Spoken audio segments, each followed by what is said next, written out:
और उस युद्ध में संपूर्ण कौरव सेना समाप्त हो गई।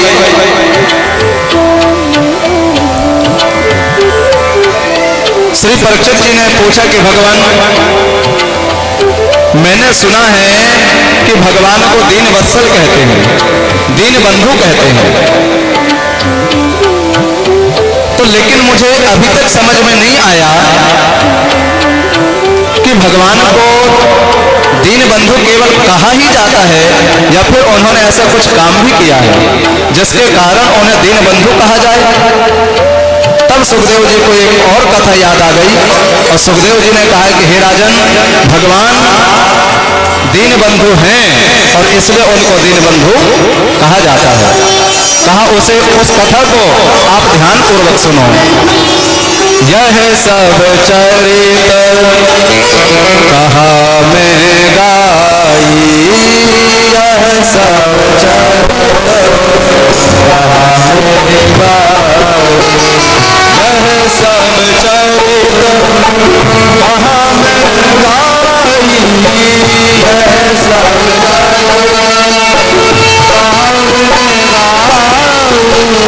आगे सुनहु मन लाई,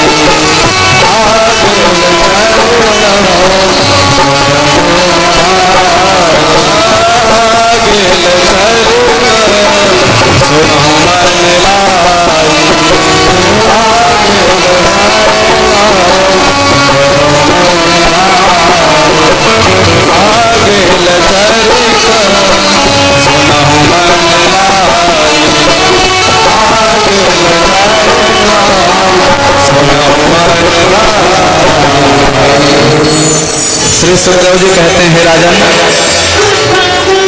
भगवान के एक परम प्रिय मित्र थे। कृष्ण अस्यासीत कश्चिद, कृष्ण अस्यासीत सखा कश्चिद, ब्राह्मणो ब्रह्मवित्तमः, विरक्त इंद्रिय अर्थेषु प्रशांतात्मा जितेन्द्रियः। कृष्ण से सखा, भगवान के एक सखा थे। कौन थे? तो कहा ब्राह्मण थे। ब्राह्मणों ब्रह्मवित्तमः, केवल ब्राह्मण नहीं थे, ब्राह्मणों में अति उत्तम थे। ब्राह्मण और ब्राह्मणों में अति उत्तम में क्या अंतर है? खूब पिए और खूब खाएं और कहें कि हम तो ब्राह्मण हैं, तो किस बात के ब्राह्मण? केवल नाम के ब्राह्मण नहीं थे, ब्राह्मणों में अति उत्तम थे। विरक्त इंद्रिय अर्थेषु, इंद्रियों से विरक्त थे, आत्मा से शांत थे और जितेंद्रिय, इंद्रियों को जीते थे। हम लोग केवल सुदामा जी को कहते हैं कि वो दरिद्र थे। यदि वो सही में दरिद्र रहते तो सुखदेव जी कहीं पर एक जगह यह भी कह देते कि वो दरिद्र थे, गरीब थे। इतना विशेषण दिया लेकिन कहीं नहीं कहा कि वो दरिद्र थे। क्यों? दरिद्र कौन? दरिद्र वो व्यक्ति है जिसके पास में भले सब कुछ हो जाए लेकिन कमी बनी हो, दरिद्र वो है। लेकिन ये तो महात्मा थे। चाहे गई चिंता मिटी, मन बाबे परवाह,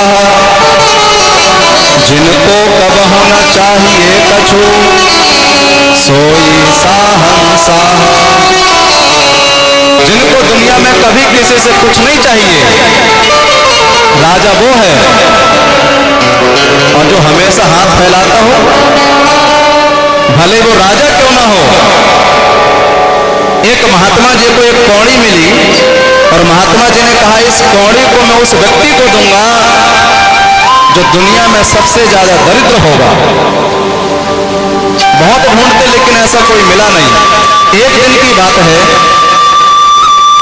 महात्मा जी सड़क के किनारे बैठ करके भजन कर रहे थे। उसी समय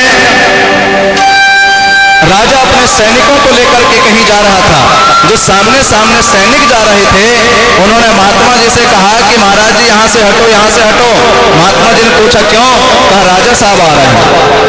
कहाँ जा रहे हैं? कहा दूसरे राजा के ऊपर आक्रमण करने। क्यों? कहा उस राजा को जीतेंगे और उसका खजाना अपने खजाने में ला करके मिलाएंगे।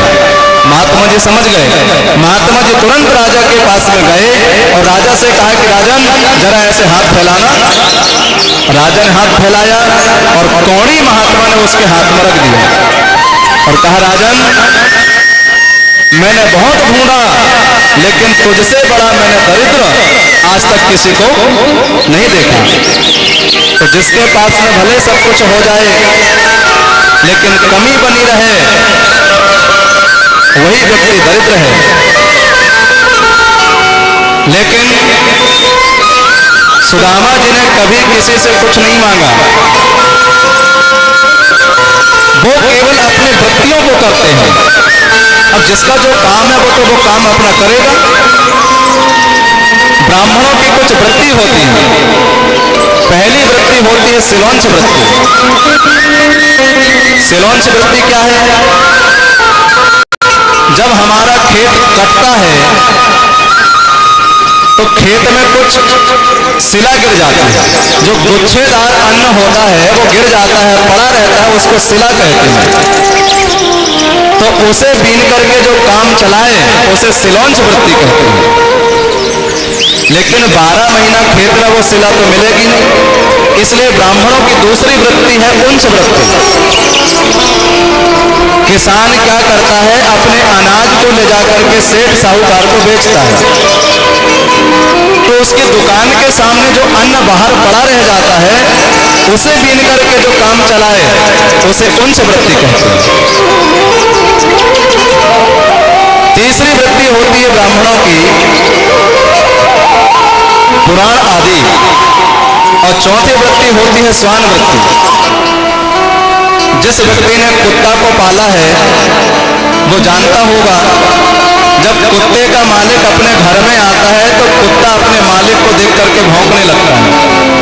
तो मालिक समझ जाता है कि मेरे कुत्ता को भौंक लगी है। अंदर जाता है, रोटी लेकर के आता है और सीधे कुत्ता को देता नहीं है, ऐसे ऊपर से दिखाएगा।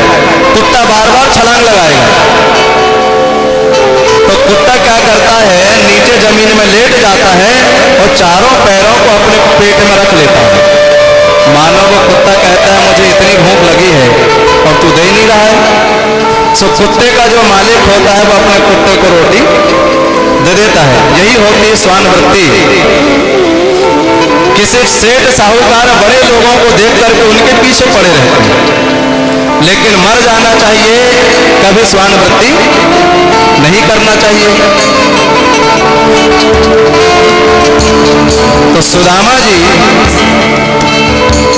केवल 5 घरों में जाते थे और मिल जाए सो राम राम और ना मिले सो राम राम।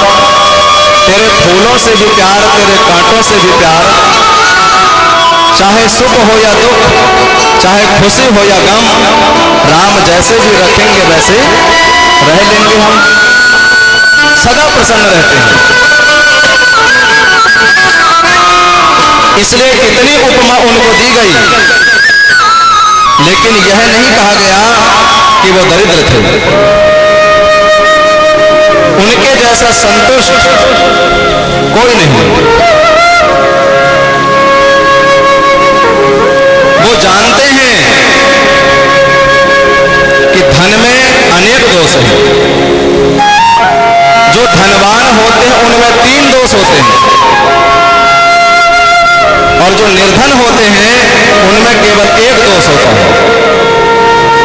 धनवानों में 3 दोष क्या क्या? एक तो धन ही दोष है और दूसरा धन के अभिमान का दोष। जो व्यक्ति अधिक धनवान होगा वो चाहे जितना भी धार्मिक हो गए, लेकिन कभी मान और अपमान में उसे ठेस लगेगी तो एक ही बात कहता है, क्या समझ करके रखे हो, खड़े खड़े खरीद लेंगे। कि धन के अभिमान का दोष है। तीसरा दोष होता है और भी धन प्राप्त करने का दोष। निर्धनों में केवल एक दोष होता है, धन नहीं है तो धन में क्या दोष? धन नहीं है तो धन का वो क्या अभिमान करेगा? कैसे कहेगा कि मैं खड़ा खड़ा खरीद लूंगा? केवल एक ही दोष होता है और भी धन प्राप्त करने का दोष। इसलिए सुदामा जी महाराज को उन्होंने दरिद्र नहीं कहा। हाँ, देवी जी का थोड़ा सा वर्णन किया तो देवी जी को जरूर कह दिया दरिद्रता सिद्ध माना सा वेप माना भी गम्मचा। बोले जो देवी जी थी वो जरूर कुछ थोड़ी दरिद्र थी। अच्छा, पति को दरिद्र नहीं कहा तो पत्नी को दरिद्र क्यों कह दिया?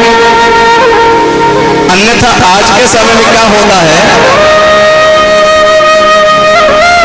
देवी जी है, यदि पति जी है डॉक्टर तो देवी जी क्या कहलाती है? भले एक भी दवा का नाम ना जाने लेकिन कहलाएगी जरूर। यदि पति है मास्टर तो देवी जी क्या कहलाती है? भले होवे अंगूठा छाप लेकिन कहलाएगी जरूर। और पति को इन्होंने दर्द नहीं कहा, पत्नी को क्यों कहा? बोले सुखदेव जी ऐसे थोड़ी हैं कि फले वैसे ही तो फले भी वैसे ही है। जो जैसा है उनको वो ठीक ठीक वैसे ही लिखते हैं। कृष्ण अस्य सिद्ध सखा। सुदामा कौन है? बोले भगवान के हैं सखा। दरिद्र नहीं कहा, सखा कहा। अच्छा, कोई व्यक्ति मुख्यमंत्री के बगल में खड़ा होकर के केवल फोटो खिंचवा ले, केवल फोटो खिंचवा ले तो दिन में 10 बार लोगों से दिखाएगा देखो भैया हम ऐसे वैसे थोड़ी हैं, देखो हमारा फोटो तो मुख्यमंत्री के बगल में बना है, ऐसे वैसे थोड़ी है। और सुदामा जी भगवान के सखा हैं, मित्र हैं। अब जो भगवान का मित्र हो गए वो दरिद्र कैसे होगा? सुदामा जी भगवान के सखा कैसे? एक बार की बात है, जब भगवान पढ़ने के लिए मध्य प्रदेश में उज्जैनीपुरी में जा रहे थे, उनका रथ जंगल के रास्ते से जा रहा था। अचानक जंगल के बीच में से किसी के रोने की आवाज भगवान को सुनाई दी। भगवान ने रथ रुकवाया और जिधर से आवाज आ रही थी भगवान उस तरफ में गए। भगवान ने देखा झाड़ी के नीचे एक बालक बैठा है और उसके पैर में कांटा लगा है।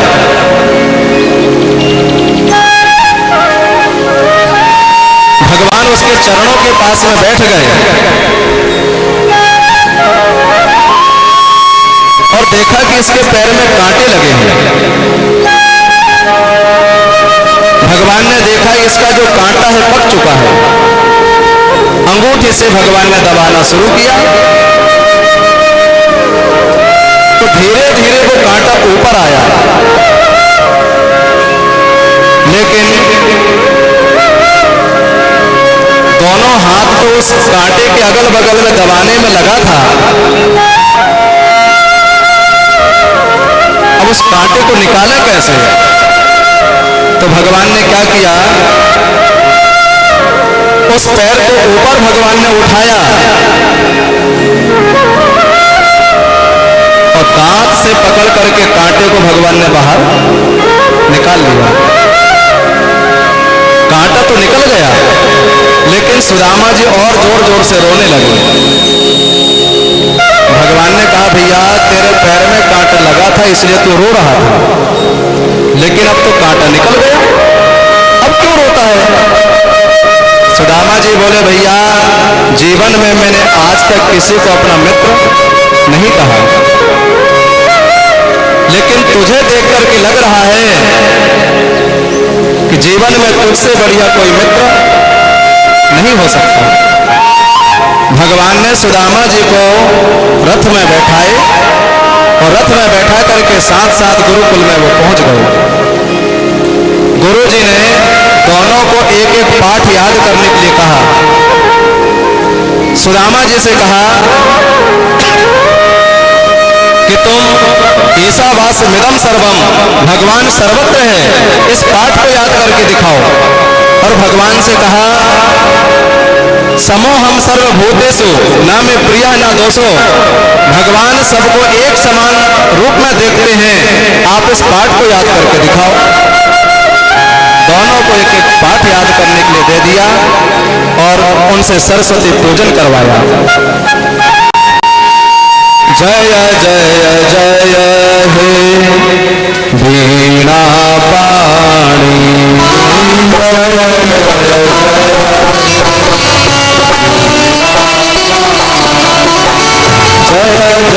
जय हे वीणा पाणी,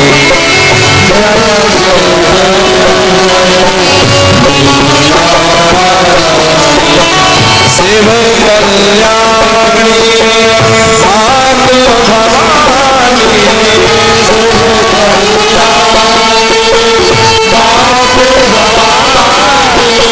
शिव कल्याणी मात भवानी,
दीप जला दे,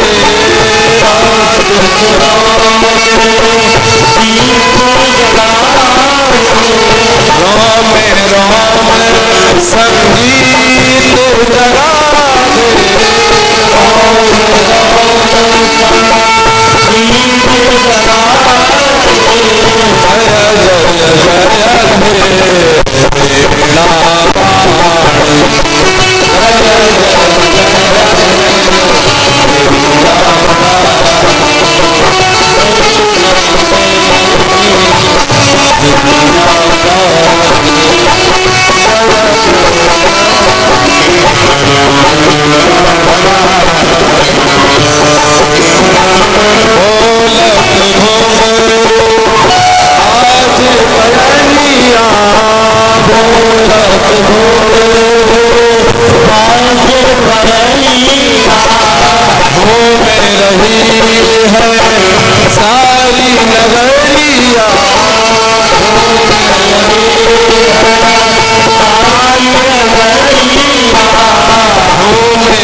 कथा संगीतमय जो आप सभी के सहयोग से सिद्धचेत गौड़ों में करवाई जा रही है और कथा व्यास महेंद्र श्री कृष्णदास जी महाराज चित्रकूट धाम, इनके मुखारबिंद से यह कथा आप निरंतर 6 दिन से सुन रहे हैं और यह कथा का अंतिम दिवस है।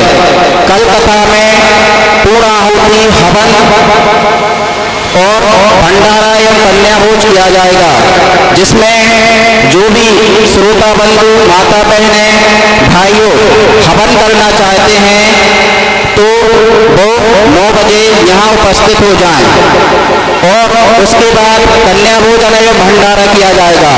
इसी क्रम में कथा के लिए सहयोग राशि श्री बलवंत सिंह जी बमौरी, इनकी ओर से 1100 रुपये, श्री पंडित रामकिशन जी चौबे बेसरा, इनकी ओर से 1100 रुपये, पंडित श्री रमाकांत तिवारी जी अंडेला, इनकी ओर से 500 रुपये,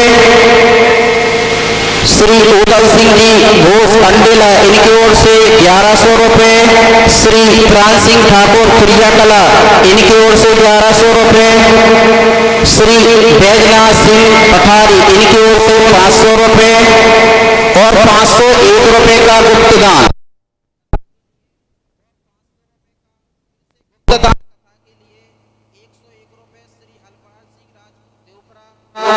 50 रुपये श्री रामलाल पटेल टगरवोनिया, 500 रुपये श्रीमती रेखा सत्येंद्र सिंह पेंटर अंडेला, इनकी ओर से 500 रुपये श्री बालकिशन प्रजापति अंडेला, इनकी ओर से और 101 रुपये श्री महेंद्र सेन अंडेला, 501 रुपये मुलायम सिंह लोधी अंडेला, 501 रुपये श्री शंकर सिंह जी राजपूत बेसरा,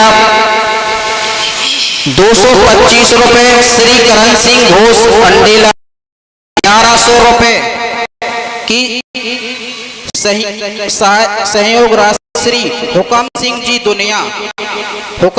दुनिया पूर्व सरपंच अंडेला, इनकी ओर से दान के रूप में आई है और सभी दानदाताओं के ऊपर माता रानी की कृपा बनी रहे और उन सभी श्रद्धालु जो इन कठिन तपस्या, गर्मी में तपस्या करके श्रीमद् भागवत कथा का रसपान कर रहे हैं, उन सभी पर ठाकुर जी की कृपा बनी रहे। श्री राधे।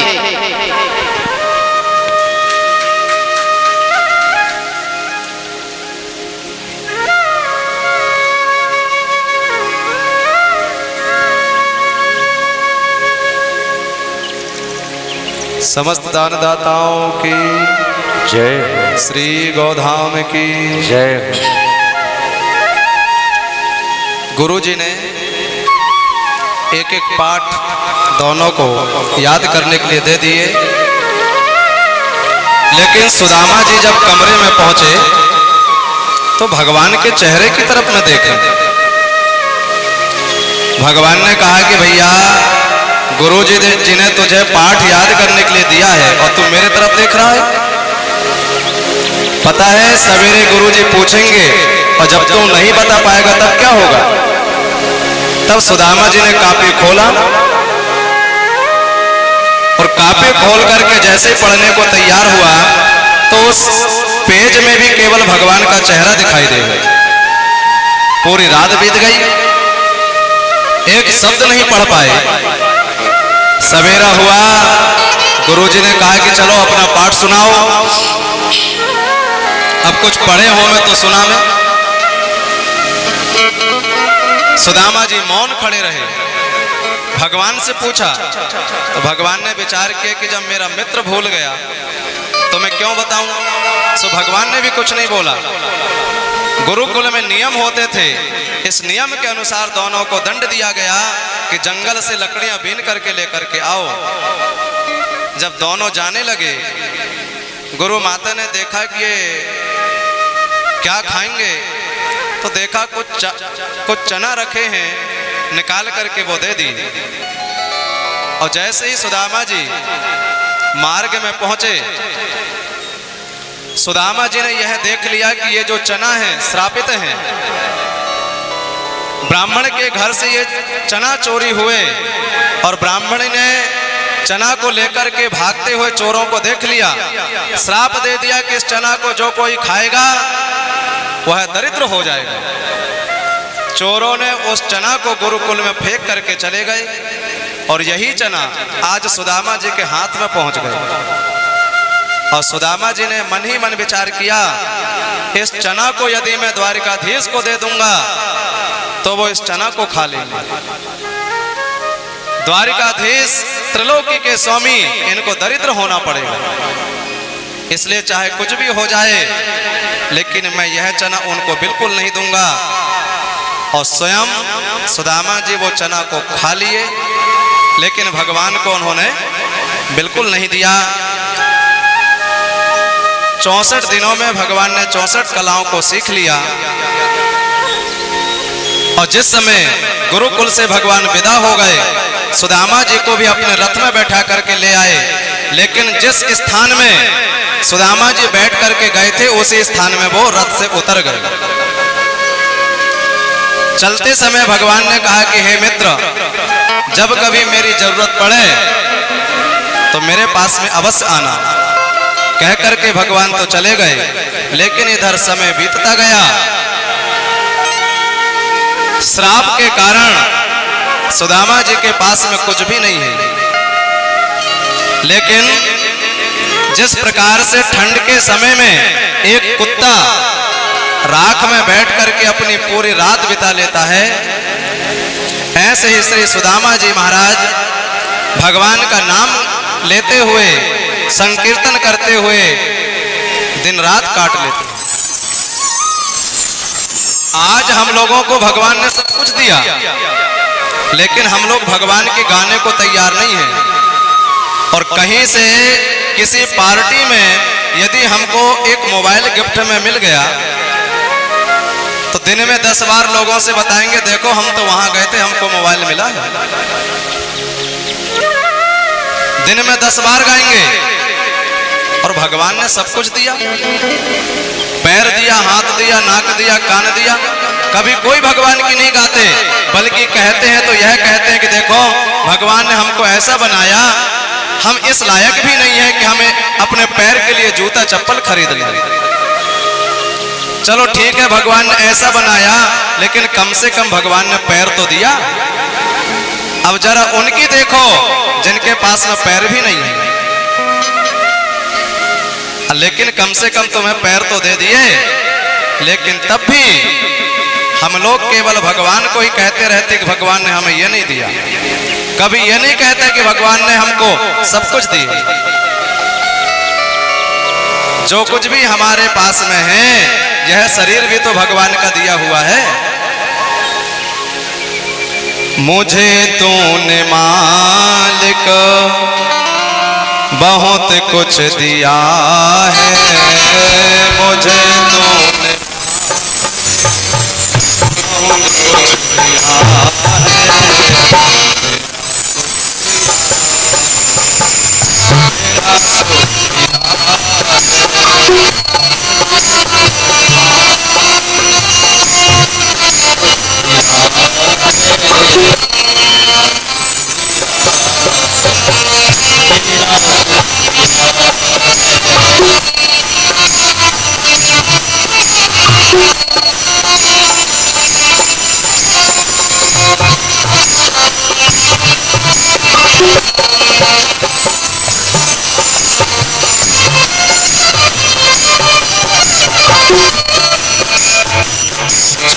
दाद दी है, औलाद दी है, जायदाद दी है, मुसीबत के वक्त हाय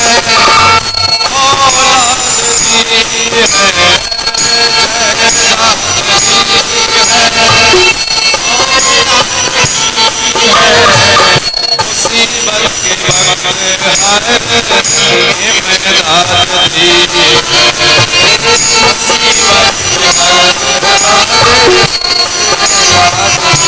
वक्त तेरा ही मैंने आया किया है, तेरा तेरी बंदगी से बनता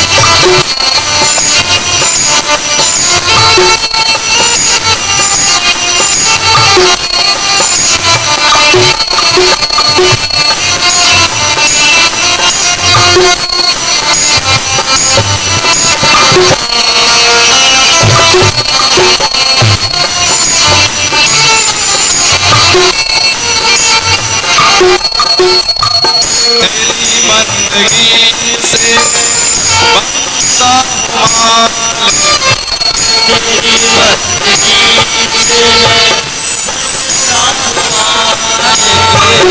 तेरी बंदगी से तेरी बंदगी से बनता माल, तेरी बंदगी तेरी करम से मैं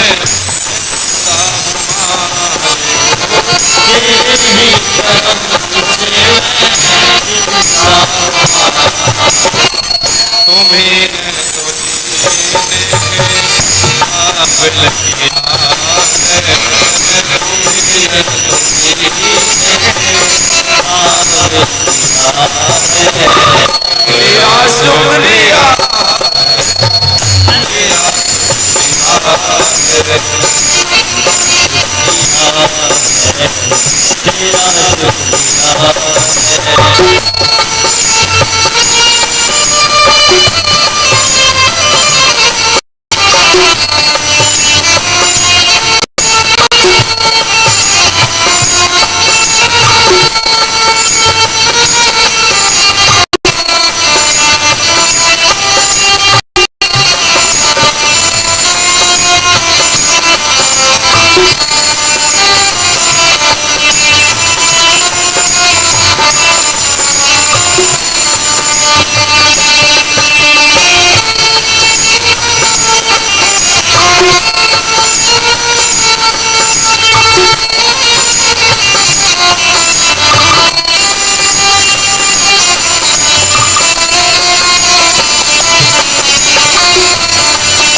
है दाता, मेरा ही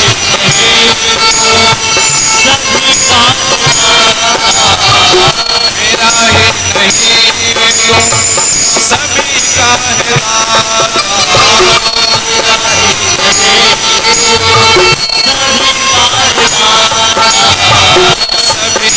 सभी को कुछ देता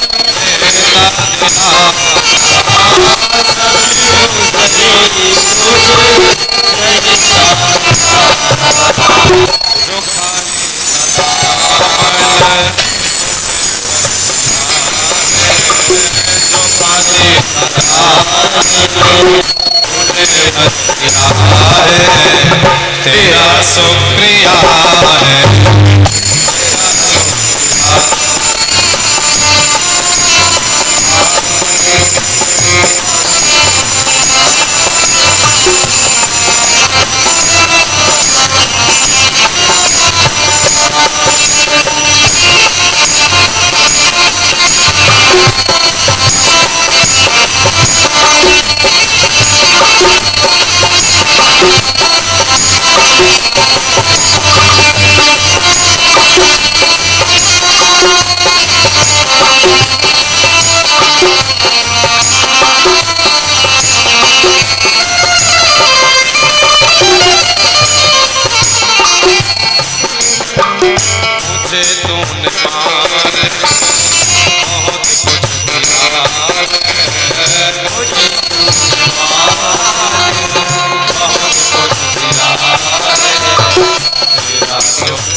सुदामा जी के पास में कुछ भी नहीं है, लेकिन वो अपनी वृत्ति करते हैं, 5 घरों में जाते हैं, जो भी मिल जाता उसी से आनंद पूर्वक वो रहते हैं। जो अपने पास में प्राप्त हो उसी को पर्याप्त मानना चाहिए कि इतना ही बहुत है। सुदामा जी के मन में किसी प्रकार का कोई दुख नहीं है। तान के चादर सोए जा, खुशी के गीत गाए जा। तान के चादर सोए जा, खुशी के गीत गाए जा। यह नाव तो हिलती जाएगी, तो रोता जा या हंसता जा। तो रोने से क्या फायदा? आज के समय में हम लोग जीवन भर रोते हैं, केवल जब कैमरा सामने आता है तब थोड़ा सा मुस्कुरा लेते हैं, और वह मुस्कुराता हुआ चेहरा फोटो खींच लेता है, तो उसका फोटो बन जाता है, दीवार में ले जा करके चिपका देते हैं। तो परिवार के लोग कहते हैं देखो दादा दादी कितने मुस्कुरा रहे हैं। काहे को मुस्कुराए? वो तो केवल कैमरा के सामने थोड़ा सा मुस्कुरा लिए। अच्छा देखो, कैमरा वाला जब फोटो खींचता है तो उसको भी कहना पड़ता है, उसको भी कहना पड़ता है स्माइल प्लीज, क्योंकि वो जानता है कि ये थोड़े देर मुस्कुराएंगे, मुस्कुरान आती नहीं है। इसलिए सुदामा जी महाराज परम प्रसन्न रहते हैं। उनके पास में भले कुछ भी नहीं है, लेकिन वो जानते हैं केवल धन से ही मुस्कुराया नहीं जाता। यदि धन से ही मुस्कुराया जाता होता तो सुदामा जी भी रोते, लेकिन उनके अंदर में रोना धोना उन्होंने कभी नहीं किया। परम प्रसन्न हैं। वो जानते हैं कि लोगों में धन आने में गर्मी अपने आप आ जाती है। कोई कहते हैं कि गर्मी होती है जून में, और कोई कहते हैं गर्मी होती है ऊन में, और कोई कहते हैं गर्मी होती है खून में। लेकिन गर्मी ना ऊन में होती है, ना जून में होती है, ना खून में होती है। गर्मी तो धन के जुनून में होती है। जिसके पास में ज्यादा धन हो जाए वो अपने आप उड़ने लगता है। 2 महात्मा थे, एक महात्मा का नाम था चूड़ाकर्म और दूसरे का नाम था वीणाकर्म। दोनों सन्यासी महात्मा थे। चतुर्मास चल रहा था, दोनों आपस में सत्संग करते थे। चूड़ाकर्म कह रहा था, वीणाकर्म सुन रहा था, लेकिन बीच बीच में वीणाकर्म फटा हुआ बांस बजा रहा था। चूड़ाकर्म ने कहा भैया इतनी बढ़िया कथा चल रही है, सत्संग चल रहा है, और तुम बीच बीच में ये फटा हुआ बांस क्यों बजा रहा है? वीणाकर्म ने कहा कि देखो मैं 5 घर में मांगने को जाता हूँ, और जो कुछ भी मिल जाता है मैंने उस अन्न को ला करके मटके में भर दिया, और कहा देखो मटके को ऊपर मैंने लटका दिया हूँ, लेकिन इतने में चूहा आता है। एक चूहा आता है, छलांग लगाता है, सीधे मटके में पहुंच जाता है, और सारी क्रिया मटका में कर देता है, पूरा अनाज खराब कर देता है। इसलिए कहा जब उस चूहा को आते हुए जब मैं देखता हूँ तो फटा हुआ बांस उसे भगाने के लिए बजाता हूँ। अब चूड़ाकर्म ने सोचा कि ऐसा कैसा चूहा है, यहाँ छलांग लगाता उतने ऊपर पहुंचता है।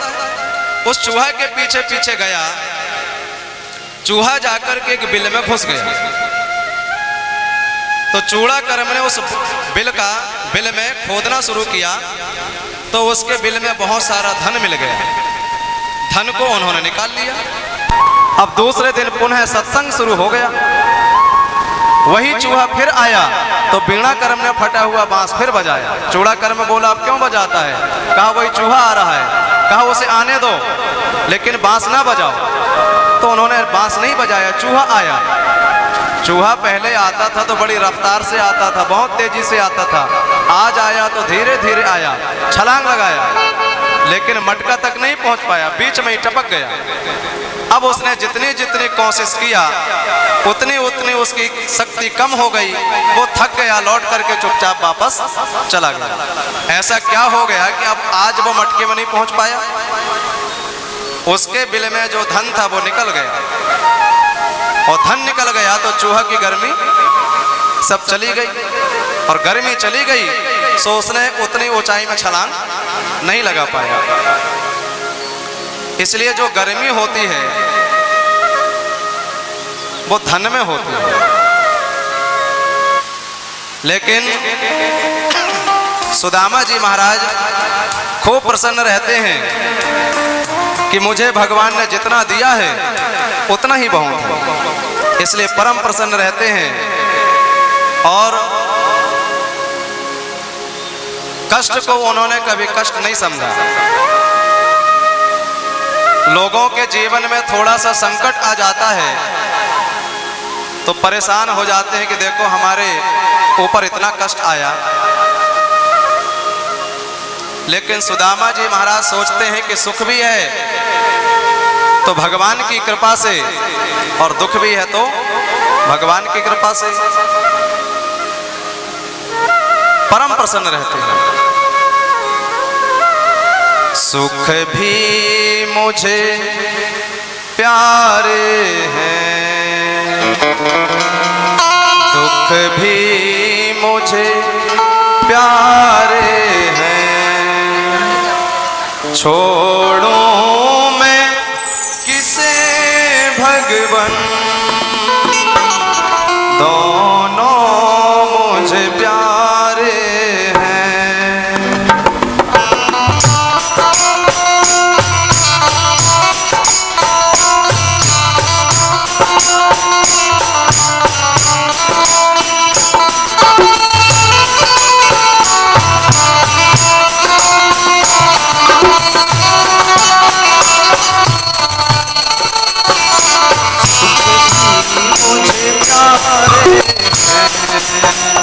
दुख भी मुझे प्यारे हैं, छोड़ूं मैं किसे भगवन, दोनों मुझे प्यारे हैं, छोड़ूं मैं किसे भगवन, दोनों मुझे प्यारे हैं।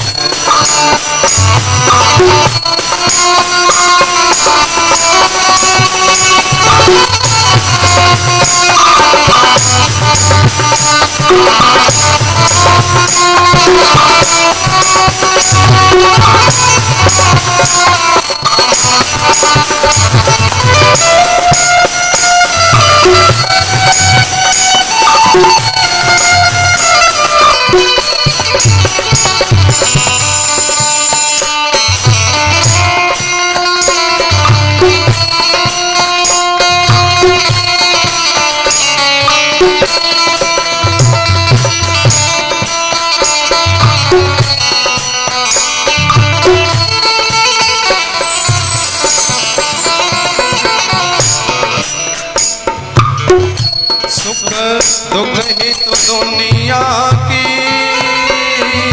गाड़ी को चलाते हैं, सुख दुख ही तो दुनिया की गाड़ी को चलाते हैं, सुख दुख ही तो हम सबको इंसान बनाते हैं।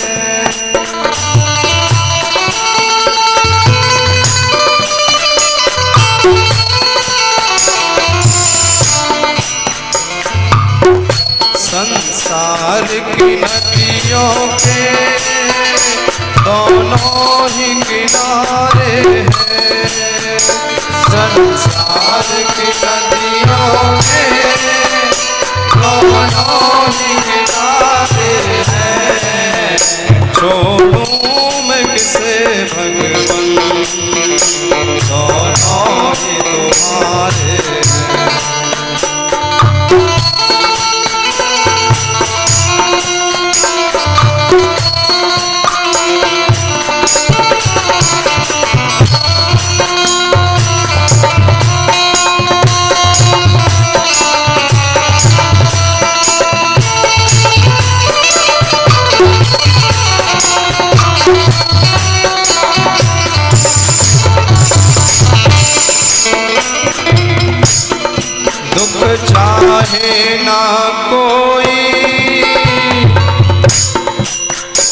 सब सुख को तरसते हैं।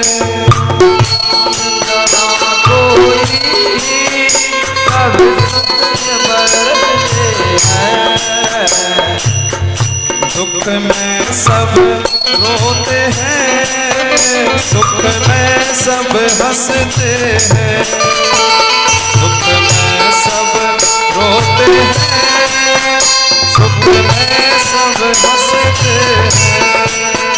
सुख में सब हंसते हैं।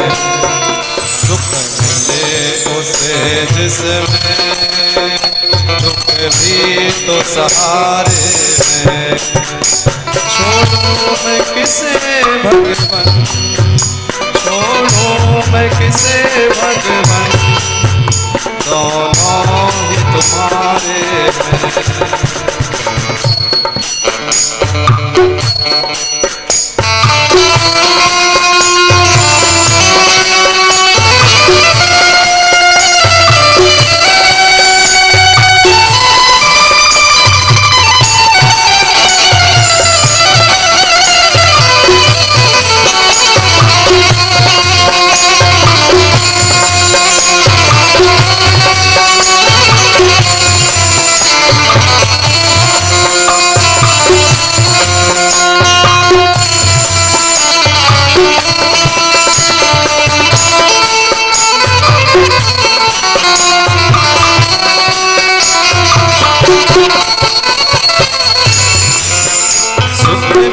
मुझे प्यारे हैं, दुख भी मुझे प्यारे हैं।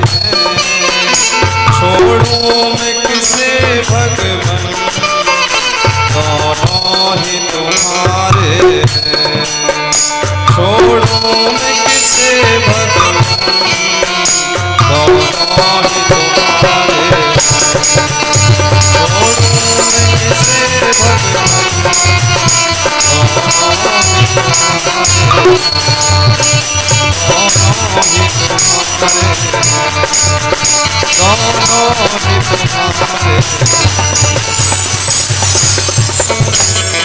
श्री राधे। कथा के अंतिम दिवस पर एक बार पुनः कथा पंडाल में बैठे सभी श्रद्धालु श्रोता बंधुओं माता बहनों, आप सभी का स्वागत है। जैसा कि आप सब जानते हैं कि कल हवन पूजन एवं पूर्णाहुति है, तो जिन्होंने अभी तक कोई अपना गुरु नहीं बनाया है तो वो कल गुरुजी से दीक्षा प्राप्त कर सकते हैं, क्योंकि गुरुजी के माध्यम से अपने जीवन में सकारात्मक परिवर्तन आ सकते हैं। और आज की कथा का लाइव प्रसारण Shri mister Harpal Vishwakarma YouTube channel पे आप देख सकते हैं।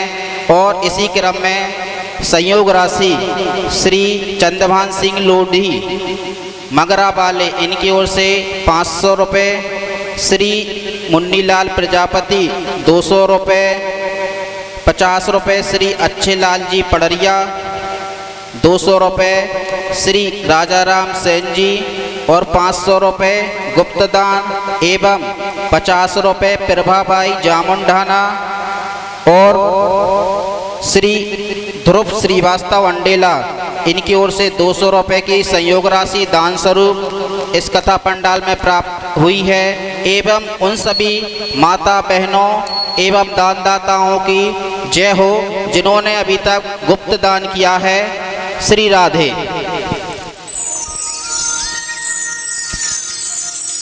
श्री हनुमान जी महाराज की, श्री गौधाम की।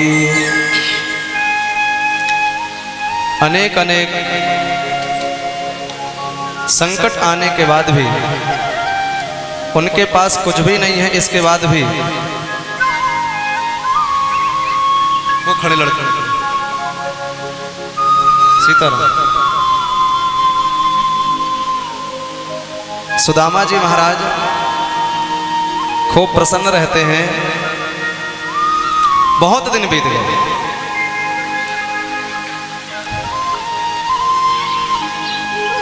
बहुत दिन बीत गए।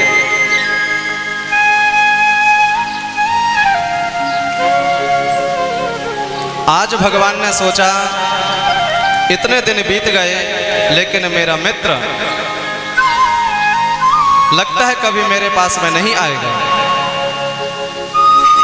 एक दिन भगवान स्वयं महात्मा बने और महात्मा बनकर के सुदामा जी की झोपड़ी में जाकर के भिक्षा मांगते हैं। आज जैसे ही भिक्षा का नाम सुना, सुशीला जी की आंखों में आंसू आ गए। महात्मा बने भगवान कहते हैं, अरे नहीं देना है तो ना दे, रोती क्यों है? सुशीला जी बोले कि नहीं नहीं, मैं तो चाहती हूं कि मैं कुछ दूं, लेकिन क्या बताऊं, मेरे पास में कुछ है ही नहीं, मैं क्या दूं? मैं तो सोचती हूं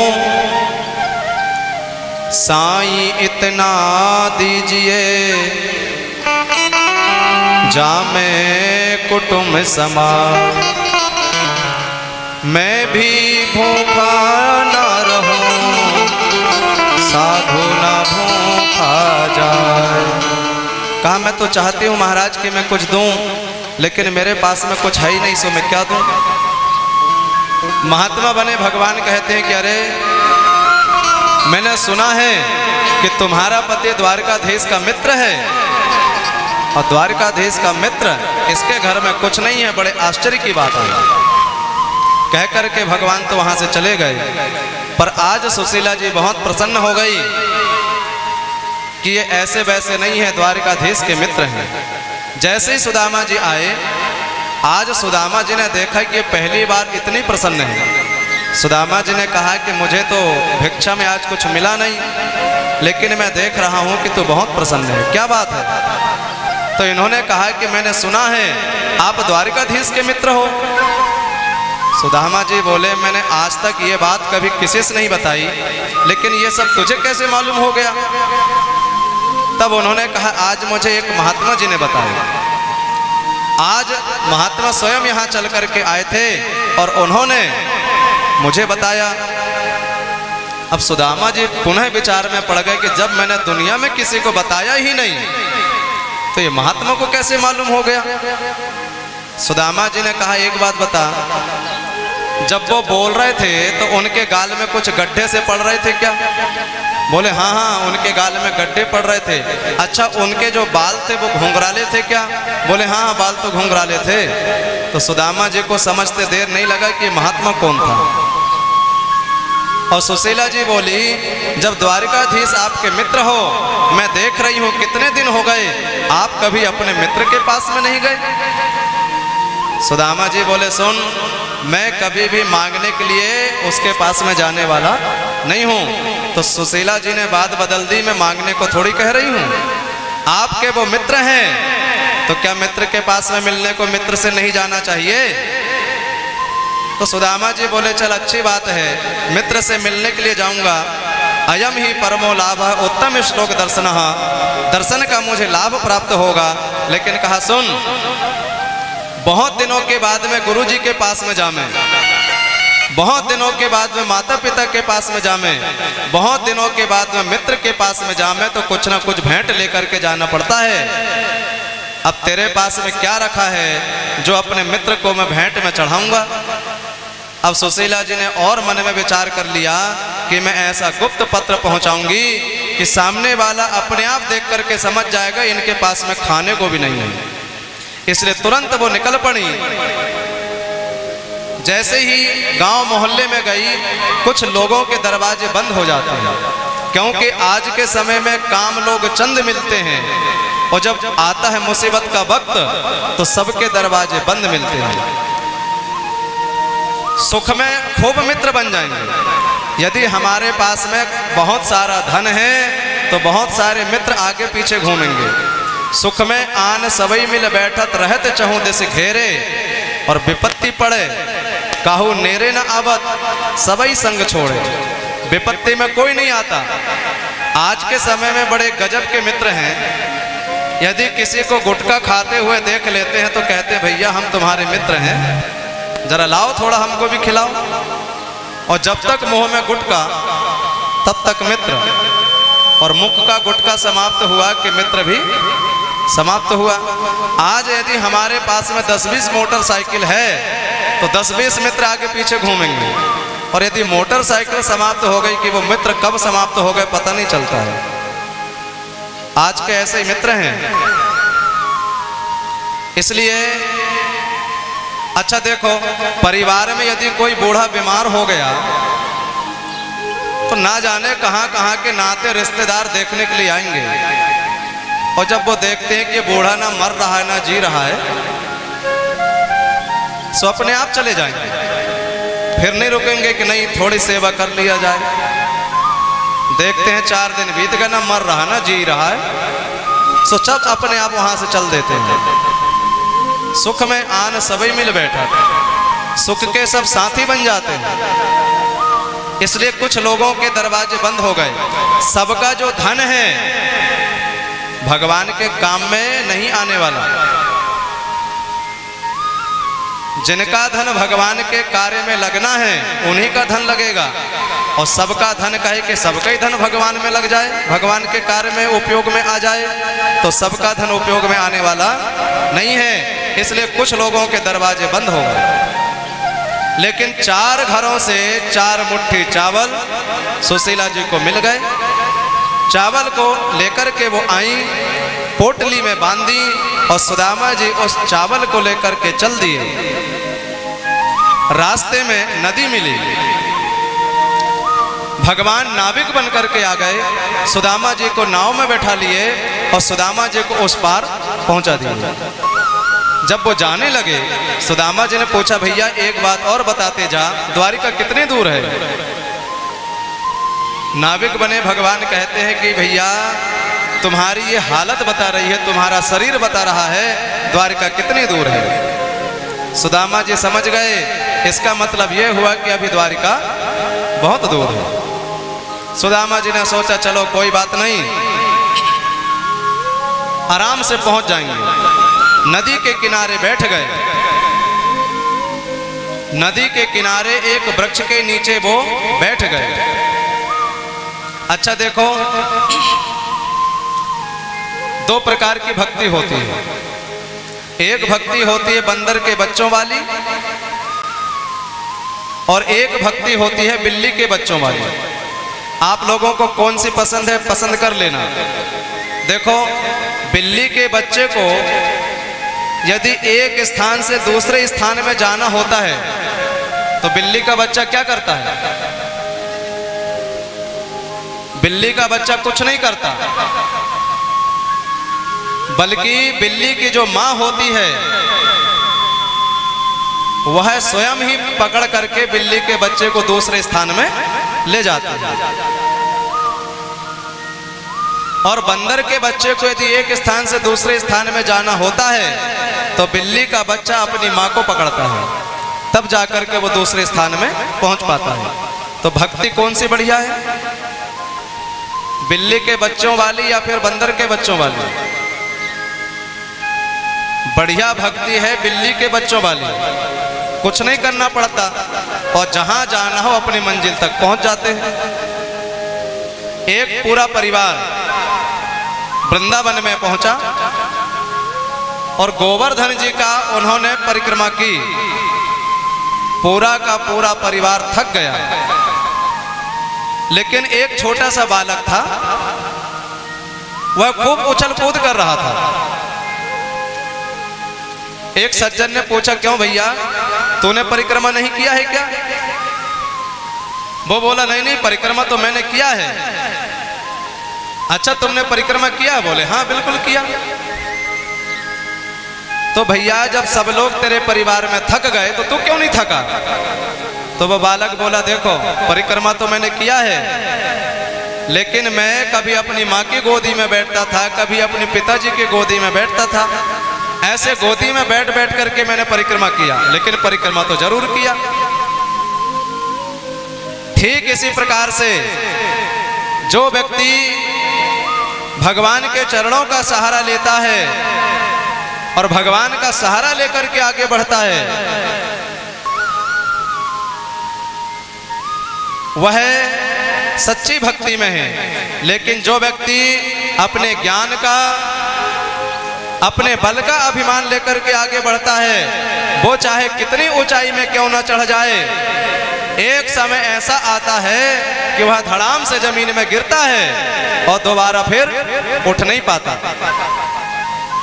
तुलसी संत कठिन है चढ़ना पेड़ खजूर, चढ़े तो चाखे प्रेम रस और गिरे तो चकनाचूर। तो जो भगवान के सहारे में रहते हैं वो प्रेम रस को चखते हैं, और जो अपने बल के अभिमान में रहते हैं वो चाहे कितनी भी ऊंचाई में क्यों ना पहुंच जाएं, एक दिन उनको गिरना जरूर है। इसलिए सुदामा जी ने विचार किया, भगवान से मिलने के लिए जा रहा हूं, आराम से पहुंच जाऊंगा, जल्दी क्या है। घनश्याम तुझे ढूंढने जाए कहाँ कहाँ, घनश्याम तुझे ढूंढने जाए कहाँ कहाँ, बिरह किया दिलाए कहाँ कहाँ,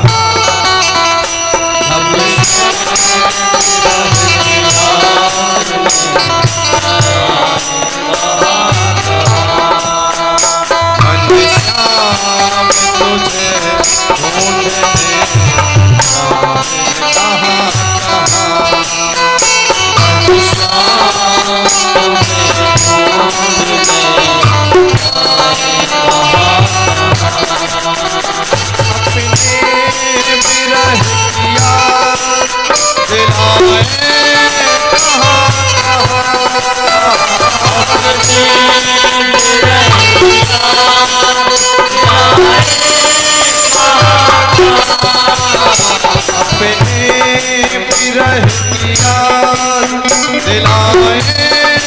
कहाँ कहाँ,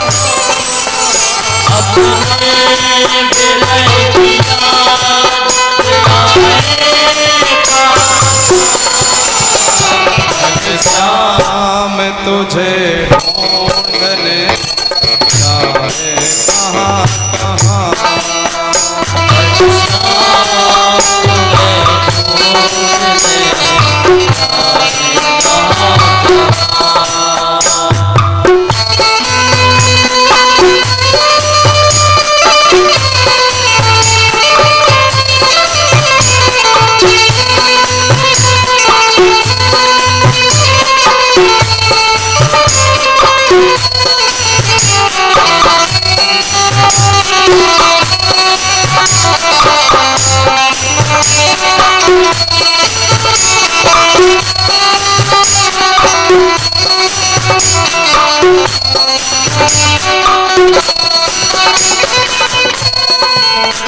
तेरे नजर में जुर्म में मुस्कान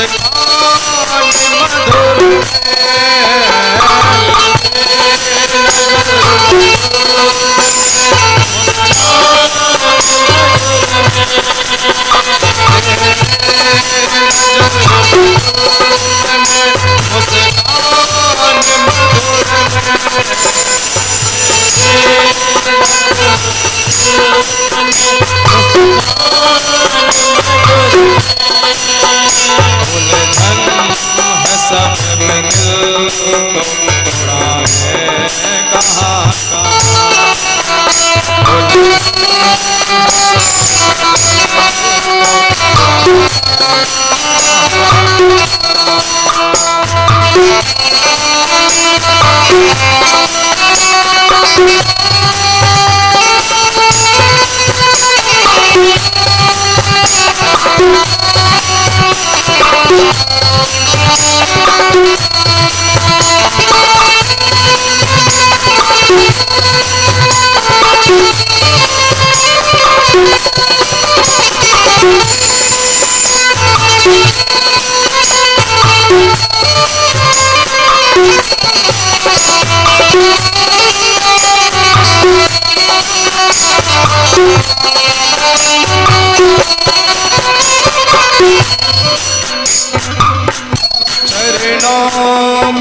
सारों में खुद खाक हो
श्री राधे। कुछ ही समय पश्चात यहाँ पर श्री कृष्ण जी और श्री सुदामा जी का मिलाप होगा, तो सभी लोग उनके ऊपर पुष्प वर्षा करके उनका स्वागत करेंगे। और इसी क्रम में 101 रुपये का गुप्त दान, 50 रुपये का गुप्त दान, 101 रुपये श्री अन्नू रैकबार जी बेसरा, 50 रुपये श्री सुनील की मम्मी बेसरा, 100 रुपये श्री छलोने दाऊ पड़रिया और 200 रुपये श्री हरि सिंह रैकबार जी अंडेला, 410 रुपये का गुप्त दान, 101 रुपये श्री बेबी घोसी जी, 50 रुपये श्री बहादुर सिंह राजपूत जी भटौली, 101 रुपये श्री पहाड़ सिंह जामुंडाना, 110 रुपये मन्नूलाल कुशवाहा जी जामुंडाना। इनकी ओर से सहयोग दान के रूप में कथा के लिए सहयोग राशि आई है। सभी दानदाताओं की जय हो।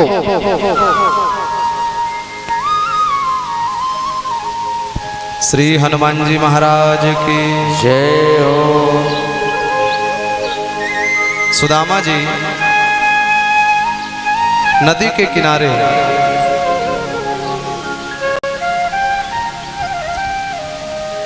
वृक्ष के नीचे विश्राम करने लगे और आज भगवान ने सुदामा जी को ले जाकर के द्वारिका में छोड़ दिया। सुदामा जी की जब आंखें खुली तो सुदामा जी ने देखा कि मैं नदी के किनारे और जंगलों में सो रहा था। लेकिन मैं क्या देख रहा हूँ, यहाँ तो बहुत भीड़ भाड़ है, कुछ लोग आ रहे हैं, कुछ लोग जा रहे हैं। उनको समझ में नहीं आया मैं कहाँ आ गया। आने जाने वाले लोगों से पूछा कि भैया द्वारिका कितने दूर है? भगवान को जो काम करना है वो अपने आप करा देते हैं। हम सोए भी रहते हैं और कोई काम यदि होना है तो वह काम अपने आप हो जाता है। और हम लोग सोचते हैं कि हम नहीं होते तो कैसे होगा, जबकि भगवान दुनिया में जिससे भी काम करवा रहे हैं, जो कुछ भी हमसे हो रहा है, भगवान उसे प्रेरणा करता है और उसे निमित्त बना देता है। अन्यथा सारी दुनिया को केवल भगवान चला रहे हैं। उनको जो करना होता वो अपने आप हो जाता है, वो अपने आप कर देते हैं। इसलिए सुदामा जी सो रहे थे जंगल में, नदी के किनारे। उनकी नींद जब जागी तो उन्होंने देखा कि मैं तो भीड़ भाड़ में हूँ, नगर के बीच में हूँ। लोगों से पूछा भैया द्वारिका कितनी दूर है? वहाँ के लोगों ने कहा कि ब्राह्मण देवता यही तो द्वारिका है। अच्छा ये द्वारिका है? बोले हाँ। अच्छा यदि ये द्वारिका है तो फिर बताओ वो कन्हैया को मकान किधर है? इन्होंने सोचा शायद कोई और कन्हैया को पूछता होगा, क्योंकि एक ही नाम के कई होते हैं। लेकिन सुदामा जी बोले ना भैया, मैं तो यहाँ के राजा की बात करूं। तो उस पथिक ने कहा कि क्यों ब्राह्मण देवता, तुम्हें ठीक से नाम लेना भी नहीं आता? कहा क्यों, तुम्हें मालूम है उनका नाम लेने से पहले कितना विशेषण लगाना पड़ता है? श्री श्री 1008 राजाधिराज द्वारिकाधीश श्री कृष्णचंद्र जी महाराज। सुदामा जी बोले अच्छा भैया इतना लंबो चौड़ो नाम है गयो बाको? कहा मैंने बचपन में तो केवल यही नाम सुना था। अच्छा अब तो तू समझ गए हो है ना, मैं वहीं से मिलने को आया हूं। कहाँ रह गए? तो उन रास्ते में चलते हैं लोगों ने कहा कि उनके विषय में क्या पूछना है, जितने भी बड़े बड़े महल दिखाई दे रहे हैं सो सब उन्हीं के तो हैं। और सुदामा जी आगे बढ़ गए। भागवत जी के अनुसार सुदामा जी सीधे अंतःपुर में पहुंच गए। उनको किसी ने नहीं रोका टोका, क्योंकि भगवान का सीधा आदेश है कोई भी साधु कोई भी ब्राह्मण मेरे पास में बिना रोके टोके आ सकता है, कोई उन्हें मार्ग में नहीं रोकेगा। इसलिए किसी ने नहीं रोका।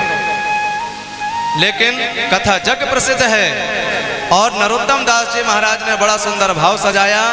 जैसे ही सुदामा जी अंदर जाने लगे, द्वारपालों ने रोक दिया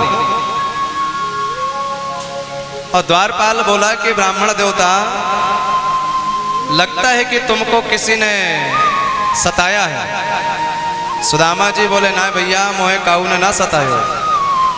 अच्छा तो लगता है तुम कुछ लेने को आए हो। सुदामा जी बोले नायना मैं कुछ भी लेने को नहीं आया। अच्छा तुम कुछ लेने को भी नहीं आए हो, तुमको किसी ने सताया भी नहीं है, तो फिर तुम यहाँ क्यों आए हो? सुदामा जी ने कहा भैया जो द्वारिकाधीश है वो मेरे बचपन को मित्र है, तो मैं अपने मित्र से मिलने को आयो हूँ। द्वारपाल ने नीचे से ऊपर तक देखा और मन में विचार करने लगा ऐसा भी कोई मित्र होता है। लेकिन फिर मन में विचार किया कि द्वारकाधीश की लीला कभी कभी बड़ी गजब की होती है, क्यों ना एक बार मैं उनसे पूछ लूं। सुदामा जी से कहा कि तुम थोड़े यहीं पर ठहरो, मैं थोड़ा पूछ करके आता हूं। द्वारपाल अंदर गया, भगवान से कहने लगा कि प्रभु इस दास को सेवा करते बहुत समय बीत गया, लेकिन आज जो विभूति द्वार में खड़ी है आज तक मैंने ऐसा नहीं देखा। क्यों? उसने भगवान से कहा कि लगता है कि वो पागल है। भगवान ने कहा तुम कैसे समझ गए वो पागल है? कहा उसके कपड़े फटे हुए हैं, भगवान ने कहा किसी के कपड़े फट जाएं तो क्या वो पागल हो जाता है? कहा नहीं नहीं, वो कुछ ऐसी बातें कर रहा है। भगवान ने पूछा क्या बातें कर रहा है? कहा वो कह रहा है शीश पगा न झगा तन पर प्रभु, जाने को आही बसो के ही ग्रामा। शीश पगा न झगा तन पर प्रभु, जाने को आही बसो के ही ग्रामा। शीश पगा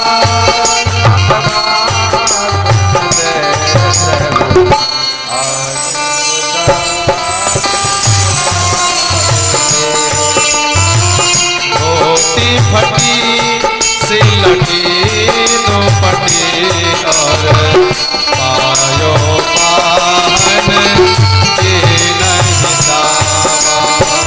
होती फटी सिलटी दो पटी और पायो पाहन।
सखा दुख पाए महा आए सखा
जल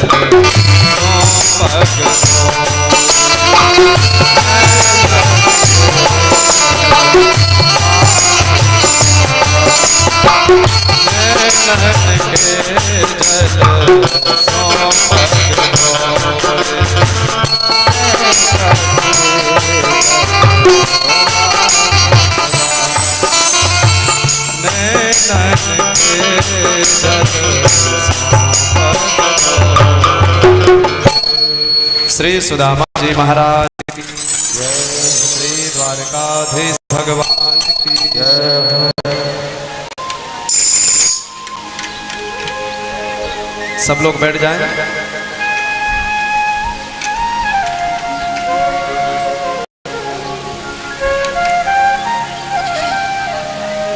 अरे द्वारपालो उस कन्हैया से कह दो कि दर पे सुदामा गरीब आ गया है। अरे द्वारपालो उस कन्हैया से कह दो दर पे सुदामा गरीब आ गया है। अरे द्वारपालो कन्हैया से कह दो। अरे द्वारपालो कन्हैया से कह दो। दर पे सुदामा गरीब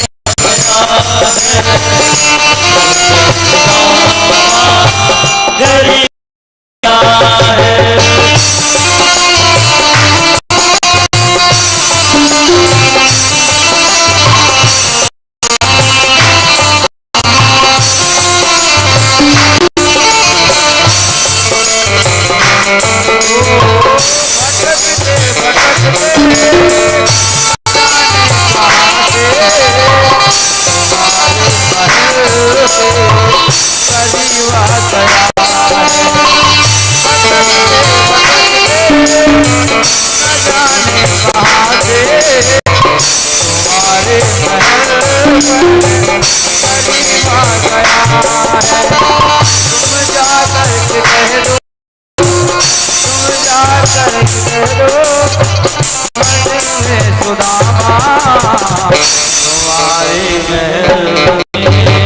गरीब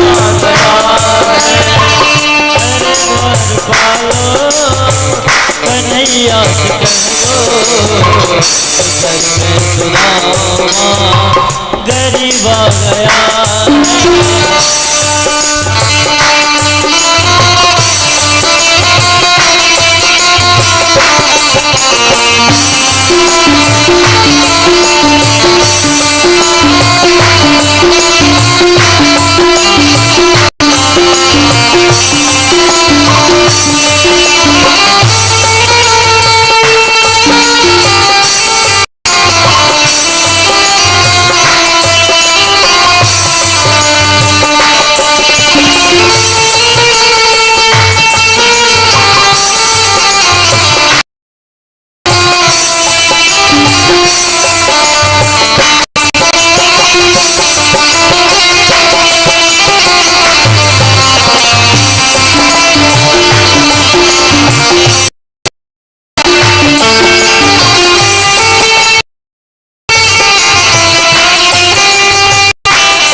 नतन पे नामा बता दो कन्हैया नाम है सुदामा। नजर पे पगड़ी नतन पे जामा बता दो कन्हैया नाम है सुदामा।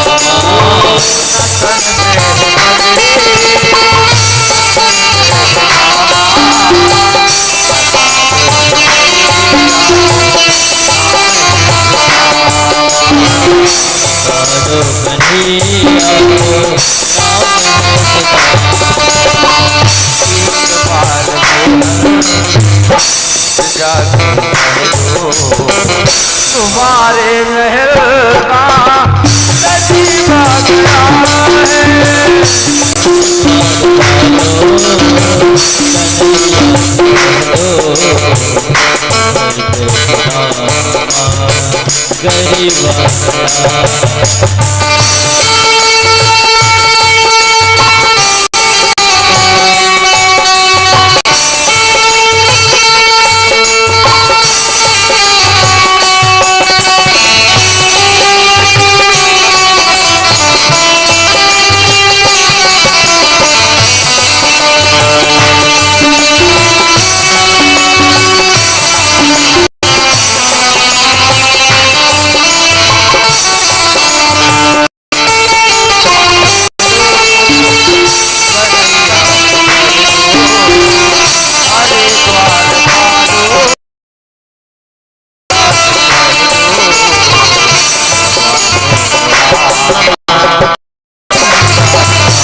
भगवान की। बैठ जाओ सब लोग, बैठ जाओ, बैठ जाओ, फोटो बाद में लेना, बैठ जाओ।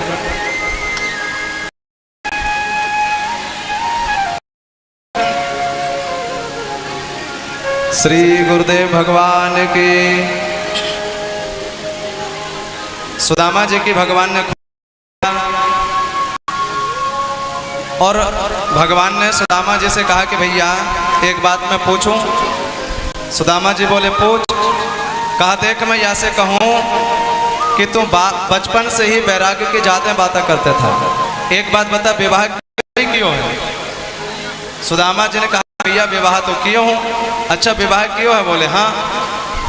अरे कहा यदि विवाह कियो है तो भाभी जो ने जरूर मेरे लिए कुछ ना कुछ भेंट पहुंचाई होगी।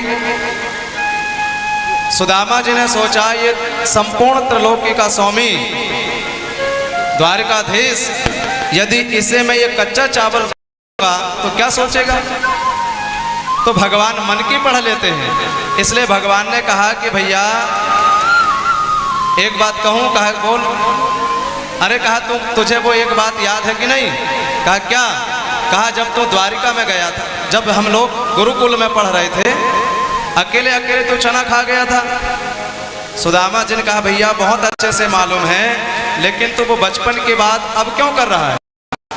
भगवान बोले मैं इसलिए कह रहा हूं मित्र, मैं ये नहीं देखता कि सामने वाला मुझे क्या दे रहा है, मैं यह देखता हूं कि वो किस भाव से दे रहा है। पत्रम पुष्पम फलम तोयम यो में भक्त्या पृच्छति। व्यक्ति मुझे कुछ भी दे दे। हे लड़के रे संत श्री हनुमान जी महाराज की हो। मुझे कुछ भी दे, लेकिन मुझे केवल भाव से देवे। भाव का भूखा हूं और भाव ही बस सार है। भाव से मुझको भजो तो भव से बेड़ा पार है। केवल भगवान भाव चाहते हैं। आज के समय में भी बिना भाव की सब्जी नहीं मिलती, और जब बिना भाव की सब्जी नहीं मिलती तो बिना भाव के भगवान कैसे मिलेंगे? भगवान केवल भाव देखते हैं। कोई व्यक्ति कुछ भी दे दे और कुछ देने की भी भगवान को जरूरत नहीं है। आप ज्यादा कुछ भगवान को नहीं दे सकते तो 10 केला और एक नारियल ही दे दो।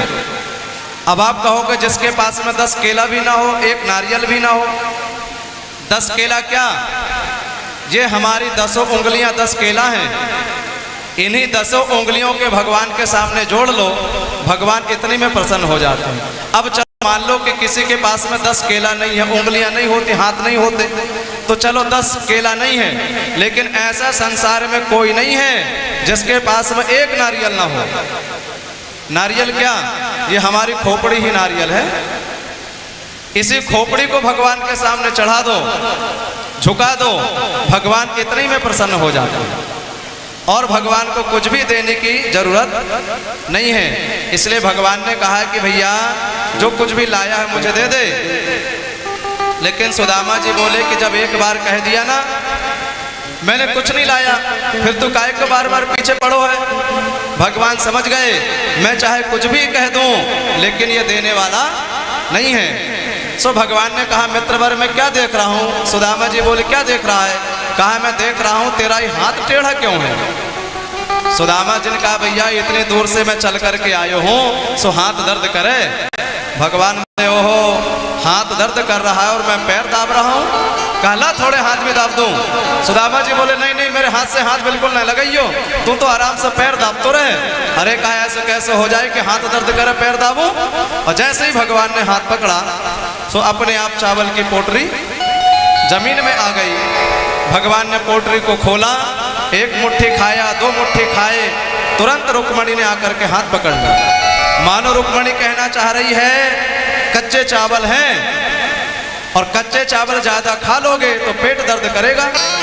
या मानो रुक्मणी कहना चाह रही है अकेले अकेले डकार जाओगे क्या, प्रसाद में हमारे लिए नहीं बचाओगे। या मानो रुक्मणी कहना चाहती है दो मुट्ठी चावल खा करके आपने दो लोग सुदामा को दे दिया, तीन मुट्ठी खा करके तीनों लोग सुदामा को दे दोगे तो क्या आप सुदामा बनोगे। सुदामा जी की खूब सेवा भई और जैसे ही सवेरा हुआ सुदामा जी ने कहा कि भैया मेरे विषय में तूने सब कुछ पूछ लियो लेकिन अपने विषय में कुछ ना बतायो। कहा क्या। कहा मैं भीड़ भाड़ बहुत देख रहा हूं, मेरे को समझ में नहीं आ रही है, सही बता तूने विवाह किया है कि नहीं। भगवान बोले नहीं नहीं विवाह तो मैं कर लियो। अच्छा विवाह कर लियो, बुलाइयो बिल्कुल ना। भगवान ने कहा देखो विवाह तो मैं कियो हूं लेकिन मैं क्या बताऊं सवेरे तक विवाह की कोई योजना नहीं थी और शाम को घर में आकर के बैठ गई, या से मैं बुला ना पाया। अच्छा देखो वो आ रही हैं उनको आशीर्वाद दे दो। इतने ही में रुक्मणी ने आकर के सुदामा जी को प्रणाम किया और सुदामा जी ने आशीर्वाद दे दिया अखंड सौभाग्यवती भव, पति प्रिय भव, पुत्रवान भव। इतने ही में दूसरी आकर के खड़ी हो गई। सुदामा जी ने कहा भैया ये कौन है। भगवान वही है। अच्छा दो दो विवाह कियो है। फिर आशीर्वाद दे दिया अखंड सौभाग्यवती भव, पति प्रिय भव, पुत्रवान भव। लेकिन तीसरी आकर के खड़ी हो गई। सुदामा जी बोले ये कौन है। भगवान ने कहा कि देख मित्रवर अब बार बार पूछ करके मुझे ज्यादा शर्मिंदा मत कर। कहा जितनी भी आ रही है सो सब वही है। जी बोले अच्छा 10-20 विवाह कियो है। भगवान ने कहा बताने की क्या जरूरत है, वो तो जितनी भी आ रही सो सब सामने आ रही है, तुम आशीर्वाद जाओ गिनते जाओ। सुदामा जी बोले हाँ चल जा ठीक है गिन लूंगो। और लाइन लगी है सुदामा जी सबको आशीर्वाद देते हैं अखंड सौभाग्यवती भव, पति प्रिय भव, पुत्रवान भव। लेकिन जब 1000-2000 निकल गई सुदामा जी ने आशीर्वाद कर दिया भव भव भव। लेकिन जब 3-4 निकल गई सुदामा जी थक गए, आवाज लगाई भैया कन्हैया यहाँ आइयो। भगवान बोले क्या बात है। कहा सही बता कितनी है। भगवान बोले अभी तो आधो ना भाई। सुदामा जी ने कहा बस भैया तब तो मैं अब आशीर्वाद ना दूं। भगवान बोले क्यों, तुम हमारे घर में झगड़ा लगावे को आए होगा। आधे को आशीर्वाद दे दिया आधे को नहीं दिए तो सब झगड़ा करेंगे कि नहीं करेंगे। सुदामा जी ने कहा देख भैया ये सब तेरी अर्धांगिनी और तू सबको अर्धांगा। एक काम कर सबके बदले में तू मुझे प्रणाम कर ले। ये भारत का ऋषि है कि भगवान को भी अपने चरणों में झुका लेता है। और जब सुदामा जी चलने को तैयार भये भगवान ने कहा कि मित्रवर भाभी जी ने जरूर कुछ ना कुछ संदेशा पहुंचाई होगी।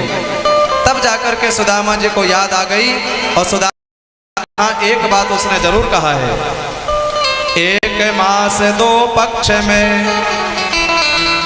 2 होए पर मेरे घर गोपाल जो नित्य एकादशी हो।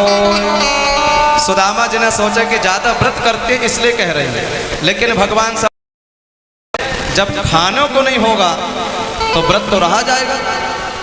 इसलिए भगवान ने भी कह दिया होनी थी सो हो गई। पर अब ना ऐसो होए, तेरे घर अब भाभी जो नित्य द्वादशी होए। बोले अब बिल्कुल चिंता करने की जरूरत नहीं है, अब तो बस चकाचक रहेगा, अब रोज द्वादशी होगी। सुदामा जी चलते हैं और जैसे सुदामा जी महल में द्वारिका में पहुंचे, उन्होंने क्या देखा, जहां पर उनकी झोपड़ी थी वहां पर मंदिर महल खड़े।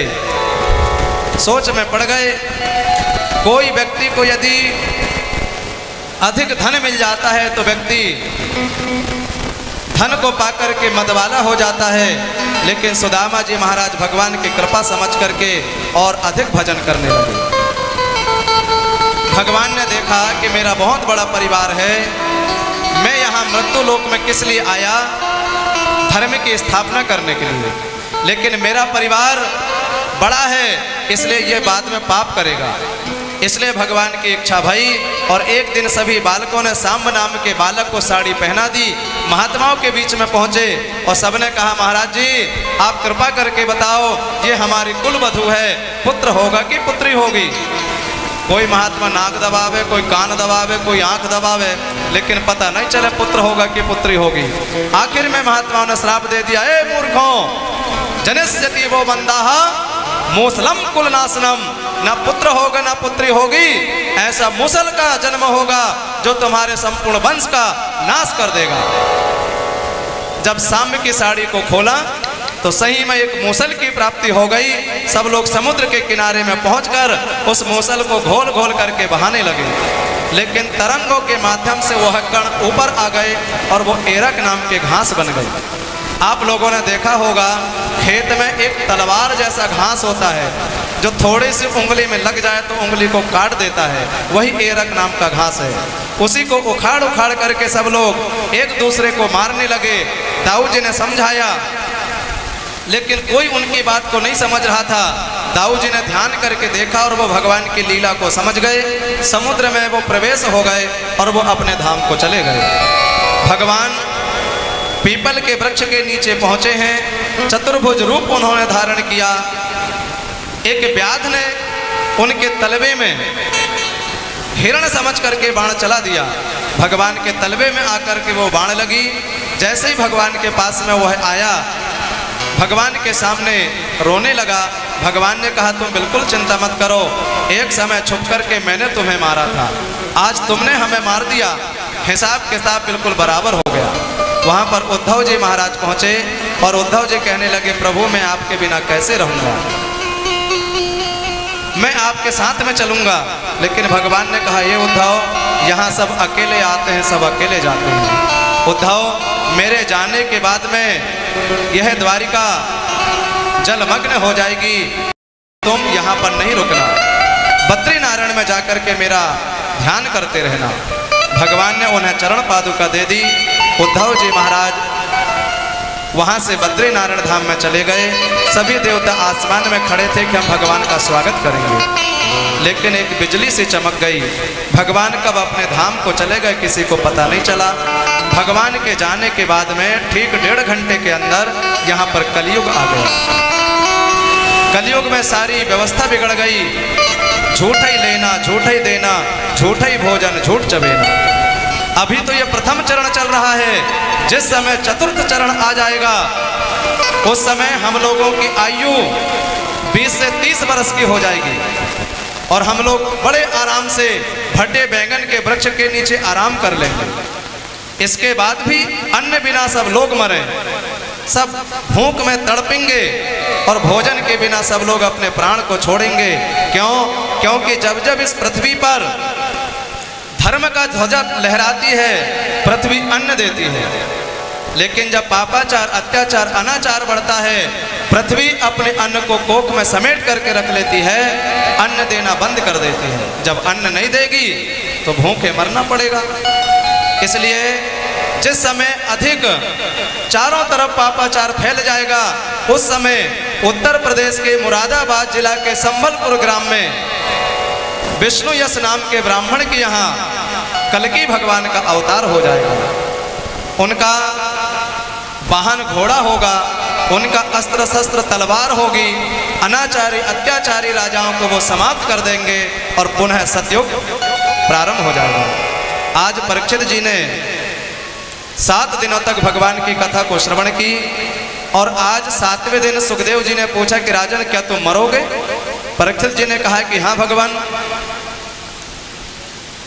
महात्मा का श्राप है, निश्चित है कि मैं 7वें दिन मरूंगा। सुखदेव जी ने कहा कि राजन यही तो पशु बुद्धि है, पशु बुद्धि मीमांस जही, इस पशु बुद्धि को त्याग दो कि तुम मरोगे, क्योंकि तुम शरीर नहीं हो, तुम आत्मा हो और आत्मा नैनम छदन्ते शास्त्राणि नैनम दहति पावकः न चैनम क्लदन्त्यापो न शोष्यति मारुतः। आत्मा कभी नहीं मरती, किसी के द्वारा वो मारी नहीं जाती, इसलिए तुम कैसे मरोगे? यह 5 तत्वों से बना शरीर, क्षितिजल पावक गगन समीरा, पंच रचित यह अधम शरीरा। यह जो अधम शरीर है यह मरता है, आत्मा कभी नहीं मरती।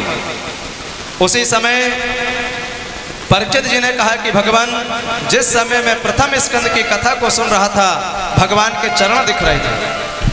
द्वितीय स्कंद भगवान का घुटना है, तृतीय स्कंद भगवान की कमर, चतुर्थ स्कंद भगवान का पेट, पंचम स्कंद भगवान का हृदय, छठवां स्कंद भगवान का गला, 7वां स्कंद भगवान का मुख, अष्टम स्कंद भगवान की नासिका, नवम स्कंद भगवान की आंख, 10वां स्कंद भगवान का मस्तिष्क, एकादश और 12 स्कंद को सुनकर के लग रहा है कि भगवान ने दोनों हाथों को उठा लिया है, वो मुझे बुला रहे हैं, मैं चला जाऊं क्या?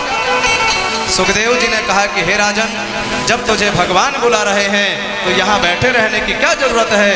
उसी समय आत्मा जाकर के परमात्मा से मिल जाती है, केवल शरीर यहाँ पर पड़ा रह जाता है। इस मरे हुए शरीर को तक्षक ने आकर के डस लिया, आत्मा तो पहले ही जाकर के परमात्मा से मिल जाती है। और 7 दिन तक आपके यहाँ पर कथा हुई। कथा केवल होती है किस लिए? जैसे 2-4 महीना तक यदि वाहन खड़ा रह जाए तो बैटरी डिस्चार्ज हो जाती है, अब उसे धक्का देना पड़ता है तब जाकर के गाड़ी स्टार्ट होती है। तो एक कथा है धक्का, जब तक धक्का नहीं लगेगा स्टार्ट कैसे होगी? तो कथा होती है केवल धक्का के लिए, आप लोगों को जगाने के लिए। अब कथा हुई आप लोगों को जगाने के लिए, लेकिन ऐसा ना हो कि तुम लोग फिर से सो जाओ। तो धर्म के लिए मोह निशा सब शोभ निहारा, तो मोह निशा रूपी रात्रि से जाग करके धर्म में हमेशा लगे रहना है। अभी तो जगाया था तू फिर सो गया, जाग मुसाफिर तेरा भक्त हो गया,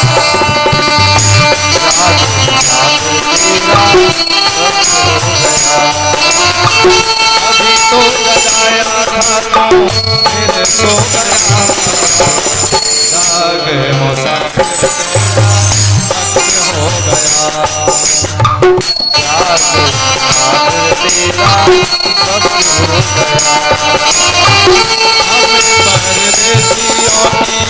यही है कहानी,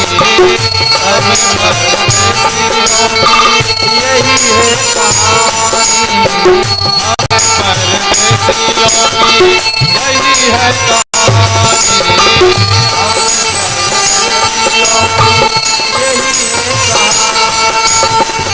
आए और चले गए कथा में कहानी, आए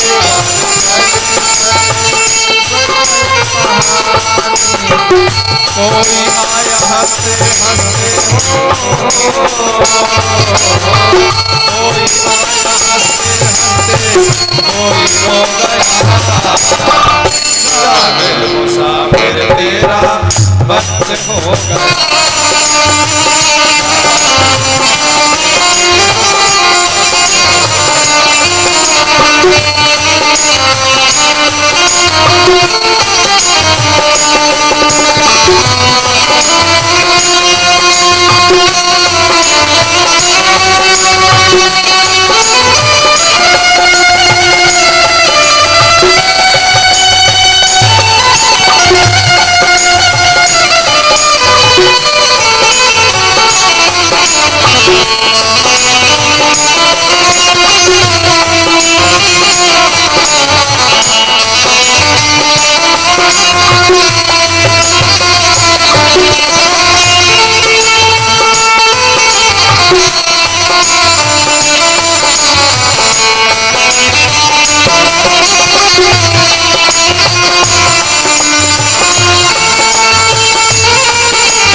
दुनिया में तेरा कोई नहीं है।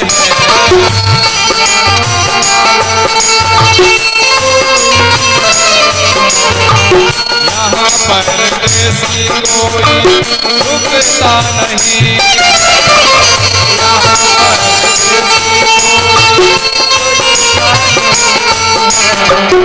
वापस न आया, वापस न आया जो एक बार गया। आगे मुसाफिर तेरा वक्त हो गया, आगे मुसाफिर तेरा वक्त हो गया।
यहाँ गोधाम में चारों तरफ से आए हुए लोगों से केवल एक बात कहना है। जिस प्रकार से आप सभी लोगों ने मिलकर के यह धर्म का जो कार्य है वह आप सब लोगों ने मिलकर के किया, ठीक इसी प्रकार से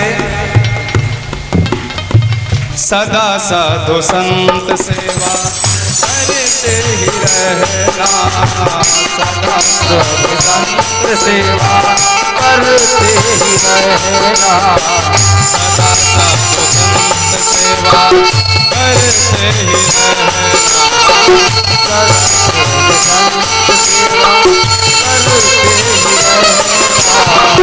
सदा धर्म के काम कराते ही रहना,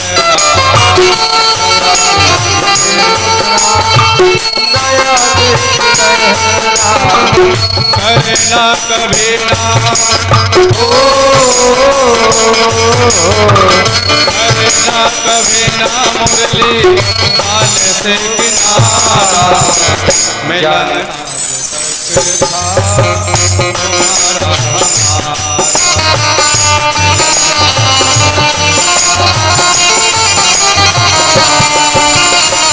नहीं जिंदगी को, नहीं जिंदगी को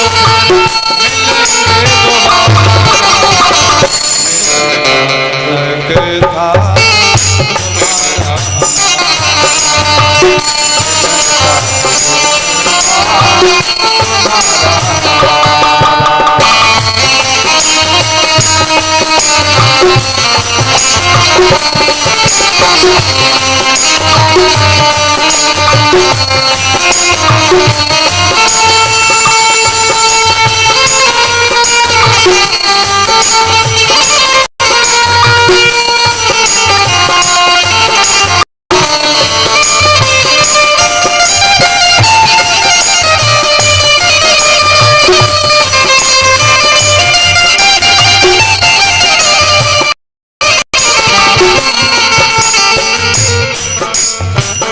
अभी तो जगाया था फिर सो गया,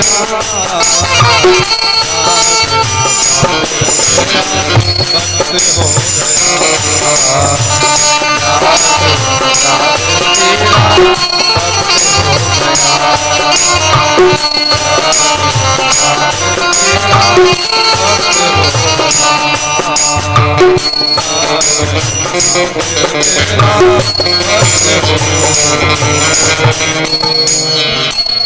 श्री राधे। जैसा कि आप सबों को विदित है कि लगातार अपन 7 दिवस से श्रीमद् संगीतमय भागवत कथा श्री कृष्णदास महाराज श्री धाम चित्रकूट से मुखारबिंद से आप सभी सुन रहे थे। इस कथा का आज अंतिम दिवस था। इसके बाद आरती होगी, तो सभी को सूचना है कि कल सुबह 9 बजे